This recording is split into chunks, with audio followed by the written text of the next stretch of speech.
hey there. Once again, you found yourself to the Week Unspun, our weekly live look at the world through the eyes of the PR professional.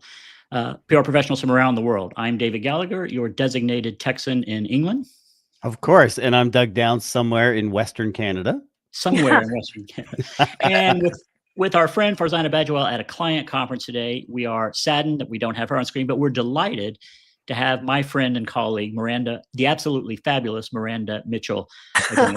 Miranda is the managing director of the Praytell agency here in London, a colleague of ours at Folgate, and an absolute star figure in the UK PR scene. So welcome, Miranda. I didn't even ask you earlier where you're dialing in today. Where are you Oh, thank you, David. That's such a lovely introduction. I'm here in sunny London. It's actually sunny today. It was trying hard to snow this week, but today it is lovely and sunny, and I'm super excited to be on this show. I think the first time I ever met you, you told me you wanted to do a podcast, and here you are, and I've been watching along, and I think it's great. So yay, I'm finally on it. Yay, Rocking yeah, it. it's a lot of fun. I think the sun is shining just because you're here, Miranda. That's obviously the thing. Smooth. Okay, as usual, we've been looking at news stories. David was teasing me because I kept texting him, kept WhatsApping him. Hey, we should do this story. We should do this story. So we got a lot to get through. If you're watching live on LinkedIn, YouTube, X, Instagram, or if you're listening to the audio replay, it's great to have you. If you're on the live though, get your comments in. Every time David says something that no, that's not how it is. Get in there and get your comments and reinforce your point. Do it live and we'll call them out. So lot to get to, but I think number one is that Epstein story, David. That's you called it last week. You felt this one was going to percolate and fill the room, and it's filling the house with its aroma. Yeah, it's one of the ones I didn't want to be right about because it's such a sad story. It's a horrific story on a lot of levels, but it's inevitable, and we committed ourselves to addressing the more prominent headlines. So I just want to frame this for people who maybe mercifully aren't exposed to the details of this story. This is the Jeffrey Epstein story. He's a financier from Southern Florida, well-known accomplice, friend, perhaps business associate with Trump, at least in the far past. The story goes back 20 years. Back in 2005, authorities were alerted to alleged improprieties with girls, and sometimes the media has called them underage women. There's really no such thing. They were girls. He dodged some. I think I got the timeline right. He dodged some local charges, state charges. Ended up doing some time in 2008 on it's not really house arrest, but sort of a work release program. A lot of people thought it was a sweetheart deal. The U.S. attorney at the time was a guy named Alex Acosta, who later became Trump's secretary of labor. I don't know if there's any relationship there. He was released and then rearrested on federal charges, this time in 2019. This is in July, and was dead, found dead in a cell just a month later. And since then, that all hell has broken loose in terms of how this story has been presented and covered. And like it or not, it's how a lot of people see the PR world in terms of what we do to either promote these stories or protect against these stories. And I just thought it was something we should take a look at. In the more recent history, there was a pledge from the then candidate Trump in his second campaign. He said, yeah, I'll release the files. There was some pressure from victims groups and police, local police, to release the files. He said he would. Then he said he'd do it imminently. His press secretary at the time said that she had the client list on her desk and she'd be releasing them soon. There was a stunt at the Capitol where some right-wing influencers said they had the files. Turns out there weren't really any files. And then they said, we're not going to do it. There weren't any files after all. We're closing the investigation. And then really things started to pick up politically. Just this past week, the House passed a bill saying we need to release the files. The Senate passed essentially exactly the same bill with one notable exception. President Trump did sign that into action, and now it's meant to be released within 30 days. So we should, in theory, see something on the 19th of December. So I just want you guys, what's your take? What's your immediate reaction, gut reaction, and what would you be thinking, I guess, if you could put yourself in the minds of the White House press room right now?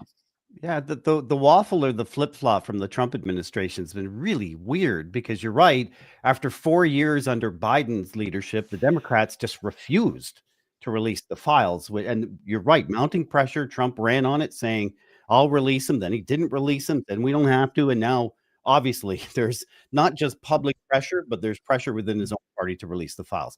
I support the release of the Epstein files, but that one no vote I thought was really interesting from Congressman Clay Higgins. He's a Republican from Louisiana. He's got a bit of a reputation as a rabble rouser, a bit of a rascal. But when you dig into his reasoning, his objections, they're at least worth noting. And again, I support releasing the files. He feels releasing raw investigative material could unfairly drag innocent people into the frenzy that's about to come. If the process leads to loose speculation or casual mentions, and we should be careful not to condemn anyone based solely on a passing reference or the word of Jeffrey Epstein, who has zero credibility whatsoever. I've worked in broadcasting. I've lived that pressure where there's hours of airtime that have to be filled. I can already see the media starting to go through that, where they're trying to fill the airtime. Megyn Kelly had a very awkward attempt to parse the medical definition of pedophilia simply because the conversation needed to keep moving. Clinically accurate or not, the distinction doesn't change the legal reality. In American law, pedophile is not a category. Epstein was a sex offender who trafficked and exploited minors, and that core truth should anchor whatever comes next. Miranda.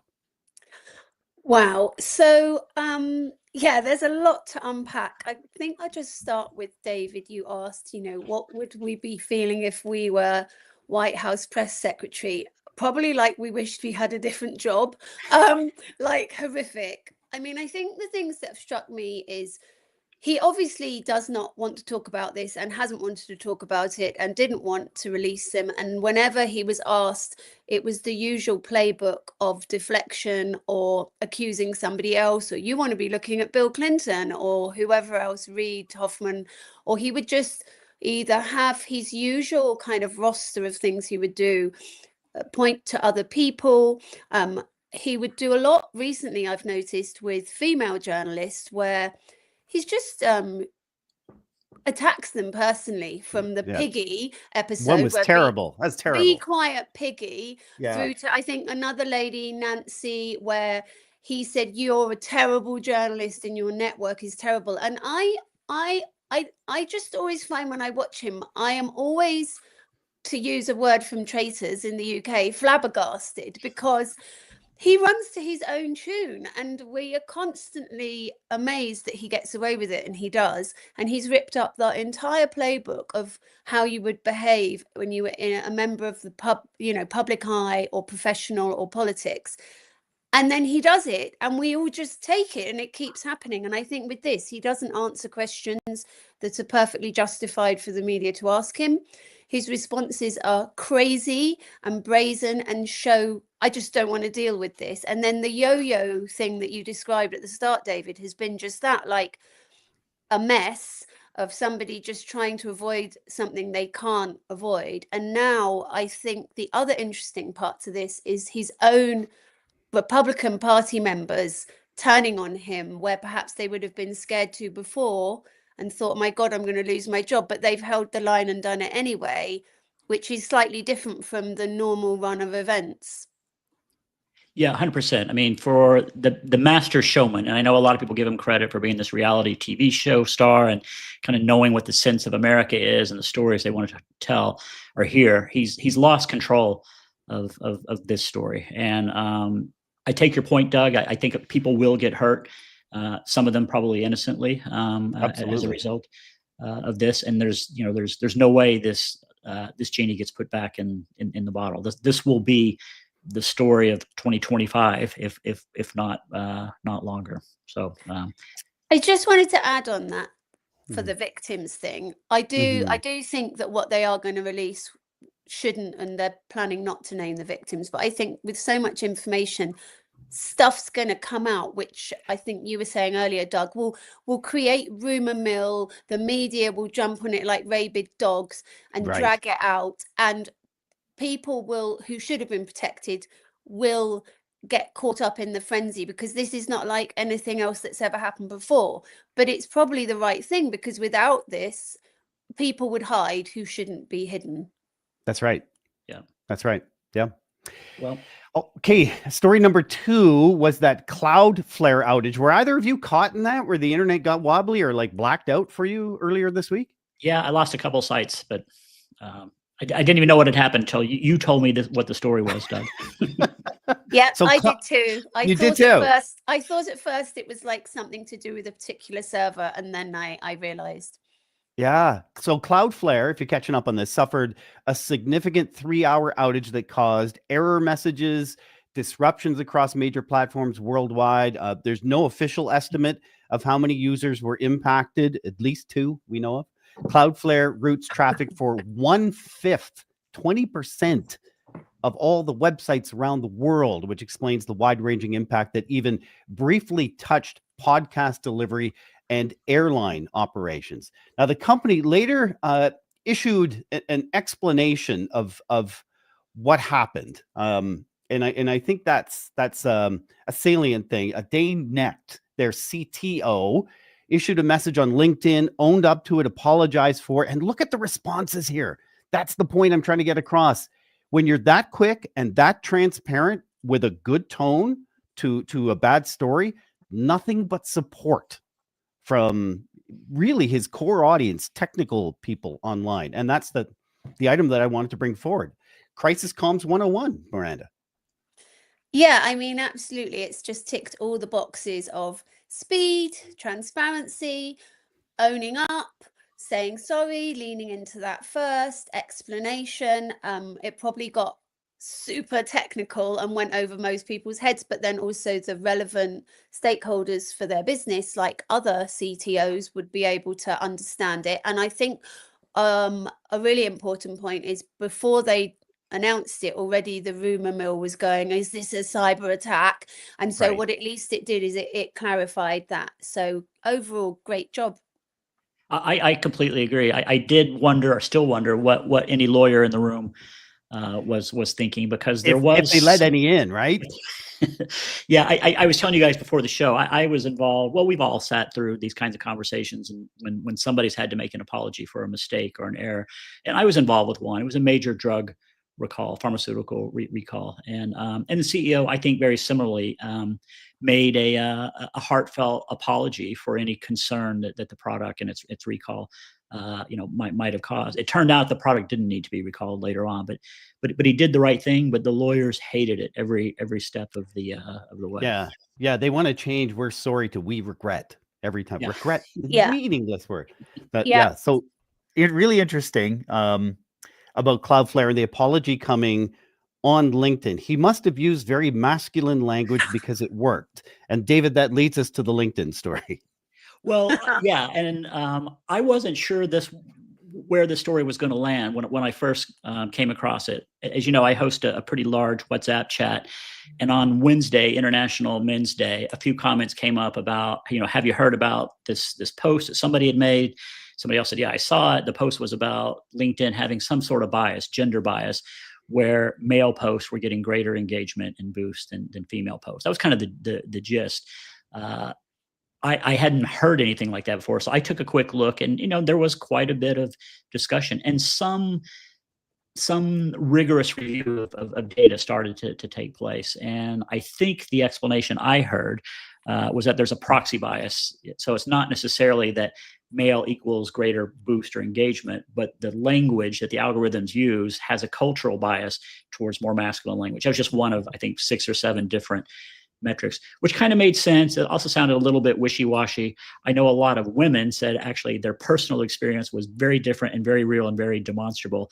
And when I mentioned this to you, Miranda, you said, yeah, 100%. That's what I'm hearing too. So maybe we should ask a woman what your experience has been. Mhm. So yeah, I've got a lot of thoughts on this and information. So I'm on a couple of WhatsApp groups with women on, mainly women in marketing, and one particularly women in PR. It's called Break the Silence. And that incredible group of women were really leaning into this, and several of them posted about it and also did the experiment themselves of changing their gender on LinkedIn in the settings to masculine. Some went as far as changing their name, using AI to generate a photo of themselves that looked a bit like themselves but made them male. But the net was everybody saw an upward curve, bang, like that on all their posts. Now, of course, this is super anecdotal, right? Because there are loads of ways you could break down and attack and invalidate this and go, well, you were making changes to your picture, to your settings, and every time that happens, a change creates an uptick. Maybe, you know, the language in the post you were making was something that was a trending topic, blah, blah, blah. So we know all this. We know it needs to be robust and looked at in a robust way with controls. But there are a couple of articles written, which I think you were alluding to, David. A guy, Martin Redstone, really interesting. He looked into it deeply, he unpacked it, and he found it's valid. Nobody is saying there's a secret bit of code that says downgrade content from women. It's much more complicated than that. It's probably because, how would I explain it in kind of layman's terms, is that because the algorithm's learning from real life, and real life has historical, you know, prioritization of men in business. That's just a trope. You know, this is what a professional businessman looks like. This is what good business language is. So it's kind of very masculine language, and all those things. And so actually it's filtering through everything based on stuff it's learned about the world at large, systemically, socially, that's out there. And so which is more insidious, right? I mean, it's Mhm. you can't just reverse a little bit of code. It's actually more insidious than sorry, I didn't mean to cut in. I was just no. So it's a big thing, I think, and it's a bit more complicated than like just a few people doing an experiment. And I think it will take a while to work out what's really going on, because women use the word women in their posts and use emotional language, and so it unpacks a whole world of how a voice is being pushed to the top and heard. Yeah, we were saying, you know, what action would LinkedIn be expected to take? There are legal ramifications to this, right? I mean, under at least data law here and in Europe. Did you read anything further on that? I have to admit, I don't know much about that, but I thought it might be something that would get somebody's attention at LinkedIn HQ. I think a few people from LinkedIn have tried to respond. I read something where somebody had a dialogue and then they wrote up the dialogue, and that was mostly saying, you know, this isn't purposeful. This is how the platform works. And there are some people that know how to optimize every post and what it does and doesn't reward, and some people that don't. I think you're right. Under UK and EU law, there are a couple of buckets for discrimination in different forms, which this could sit under. But yeah, I guess the end point is it's probably not them as a platform. It's a reflection of something going on in the world at large. Yeah. Interesting. It's for me, it's a part of this is it's men writing code, right? It comes down to it's 30 something and 40 something year old men, maybe some 20 somethings living in Northern California writing code and not aware of their own biases. Yep. Yeah. Well, we could spend more time on that, but I do want to move on to it's going to come to you, Miranda, but I'll set this up a little differently because I was inspired by a podcast that Doug and Farzana do, the Stories and Strategies podcast, and you had a great conversation with Nick Usborne, I believe, in Montreal, and he's got his own great story to tell. He's a digital storyteller and kind of a guru on all things related to tech and comms. And he made some comments about how, I think he called it brand drift, and how when we sort of regress to the mean when we use large language models. So Doug, I just wanted to give you a chance to comment on that, but I also want to zoom back out and I'll come to you with a specific question about how you're looking at AI at Pray Tell, Amanda. But yeah, so real quick, and it sort of builds off of the LinkedIn story we just talked about. It's where, I mean, we're all using AI, and AI is learning our language, right? I use ChatGPT, I use Claude. I don't dip into Gemini as much, and I probably should. That's on the to-do list. And I know the algorithm's trying to understand how I like to phrase things, or how different clients like to phrase things, which we're informing it about. But the truth is, I'm letting AI write things for me, and a lot of us are. So the idea of brand drift is, well, the AI is changing your voice, and you don't even know it. Miranda, that's an issue. So yeah, I think brand drift is defined exactly as you say. It's where, you know, even on Google, they're creating an aggregated answer, and they may have scraped something that's out of date. It may not be direct from the brand's most recent website. It might be from just a member of the public talking about it on Reddit. So it's kind of all mashed up into this more vanilla thing, which isn't what the brand spent fortunes on crafting. So that's right. But I think, you know, when it comes to agencies, I think AI impacts and will be leveraged in quite different ways depending on your discipline. And PR is quite different to perhaps advertising and paid media agencies, because I think how our output shows up in the world is different. I mean, I could go on, but I don't want to just talk at you. What do you think, David? Well, I went to 2 talks, or one I went to, one I dialed into, but one was from an AI entrepreneur, and his view was that literally that AI will kill agencies. That in a few years there just won't be any reason for agencies to exist anywhere near in the number or size that they are right now. So he saw it as an extinction event. That's the word he used for agencies. Ooh. But I probably dialed into 10 other talks, one last week, about how actually, especially with GEO and the importance put on earned media, that AI will save PR businesses. And as we get to writing for the algorithms, it'll actually move PR up the value chain. And I just have to believe the truth is probably somewhere in between. I agree. Yeah, so I think that's it. Like, you know, where I was going to go with how does it work and what's the impact going to be on different types of marketing service agencies. I think for PR, it's a great thing in a way. It vindicates some of what we've always done and where we've been bottom of the food chain. So now with Geo, you know, the LLMs, you know, look for and prioritize and value editorial and value owned over paid, and we know that now as a fact, and it's something we've all been saying, but it's really happening. And so if you want to show up in search, you need some great editorial, and I don't think, you know, that necessarily will just all be made by bots at some point, at least not for the short-term future. I think there are other nuanced things that's quite interesting. So I was talking to an amazing strategist from Pray Tell in America yesterday. He was talking me through an example whereby take a massive store, you know, like a supermarket or whatever, and you would at seasonal events be getting spikes of coverage around listicles, the kind of lists in media outlets that are like, here are the top 10 this, here are the top 10 that. And suddenly it went from getting hundreds of those kind of features the year before to getting like single digits. So they actually reached out and said to the media outlets themselves, what the hell is going on? And the explanation was because now of LLMs, because of AI search, that coverage is doing nothing for us anymore. It used to do loads for us. We'd get loads of hits, you know, we'd get loads of links. It's not doing anything for us. And we are, as a media outlet, changing the shape of the editorial we want to prioritize for our own survival, which then means PRs need to change the shape of the stories they're sending out to hit the available shapes, as well as who are the outlets that will have an impact for our brands, which means you've got to look at something with quite a lot of granular data to be effective. And I don't think that's a bad thing for us. I think it means when we go to clients, we've got something really robust to show.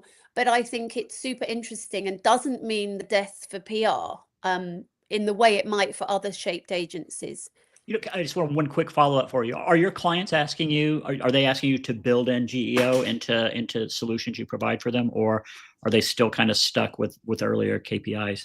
Some are and some aren't. And I think part of this shift will be not every brand side person that works for a brand in a department like comms or wherever it may be will be as fast as another. And so it entirely depends on what they're expecting, what their boss is asking, and their sophistication for what you do and don't do. But I think, you know, you're duty bound to at least explain to them what you think would be the best approach, which would be to consider that, of course, whether they asked or not. Yeah, Well, we just launched an experiment, and I'll let you know in February how it went. Where the whole attempt is to come up better in Gemini and ChatGPT. That's a dramatic change. So I got 2 quick stories I want to run through. Okay. Producer David O, roll the photo on the Cracker Barrel whenever you can. Want to barrel into the Cracker Barrel story. Their shareholders got together. And remember that fiasco where they changed the logo for Cracker Barrel? They got rid of Uncle Herschel, and that drove their main customer base throughout the southern U.S. absolutely nuts. They brought Uncle Herschel back in. Big rock to the whole brand. That did not go very well. So they got together as shareholders and were deciding who on the board are we going to keep and who are they going to turf. And the result is CEO Julie Fells-Massino keeps her job. Although she ticked off a lot of the customer base, she keeps her job. There was one board member who was turfed over this, and the share price is still down more than 50% this year. This is the crisis that really took a bite out of Cracker Barrel, and it has not gone away. So I don't know if either of you want to chip in on that. This was a logo thing, not so much a brand thing. Well, it was bigger than the logo, actually. I did dig into this a little bit. It was a complete rebuild. Interior of the stores were changed, maybe some adjustments to the menu. I'm not sure about that. And then the logo was the more prominent feature. And I think the reason given at the time was not out of concern of being woke or anything. It was realizing that their demographics were shifting. You know, the average customer was getting pretty old, and they needed to kind of move into a different demographic with a different look and feel and brand. And we've all been in conversations where somebody said we got to change the brand for that. They clearly didn't anticipate the backlash, whether that was bot fueled or earnest or both. It's had a material impact. So it almost doesn't matter at this stage. So a lesson learned, I guess, is maybe a little more due diligence with your current users, not your expected users. Have you ever been to a Cracker Barrel, Doug or Miranda? I have. Yeah. Okay. Enjoyed it. Have not been back since. So it's pretty good for breakfast. We'll go there someday, Miranda. Next time when we're both in the U.S., I'll take you to Cracker Barrel. Great. Sounds good.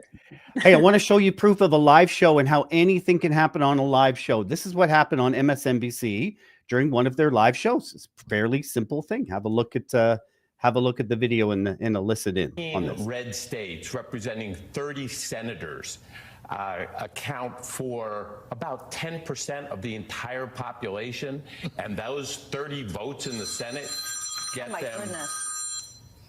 Son, I'm in the middle of a television show. You're the only person I would ever answer the phone for. I'm going to have to call you back. Please, Tom, continue. That's never happened before. Ever. I love that.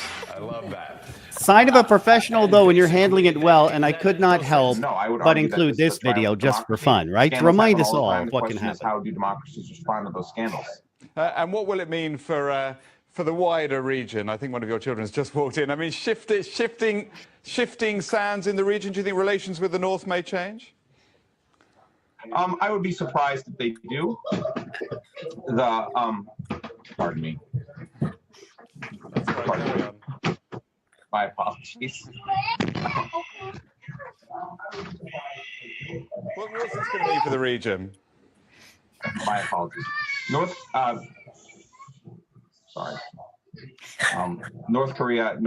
South Korea's policy choices on North Korea have been severely limited in the last 6 months to a year because of North Korea's behavior. Most recently, the use of VX gas in the airport. Anything can happen on a live show. Anything. Miranda, you were for live. You were amazing. I really appreciate being on the show today. I love that clip. It always makes me howl with laughter. I halfway expected Farzana to call one of us during the show just to see what would Check your text. She might have texted. she might have tried. Really appreciate you for listening in. I want to leave you with one last quote from Nelson Mandela. If you talk to someone in a language they understand, that goes to their head. But if you talk to them in their own language, that goes to their heart. As always, thanks to superstar producers Emily Page and David Olajide. David was flying solo today. Emily wasn't with us today. Extra special guest to our guest, Miranda Mitchell. The Week Unspun is a co-production of Curzon Public Relations, Stories and Strategies Podcasts, and Full Gate Advisors. The shows go fast, but you can catch the recordings on David's LinkedIn channel, our YouTube channel, as well as Apple or Spotify for the audio. Actually, Spotify for the video. We start putting the video up. Thanks for listening.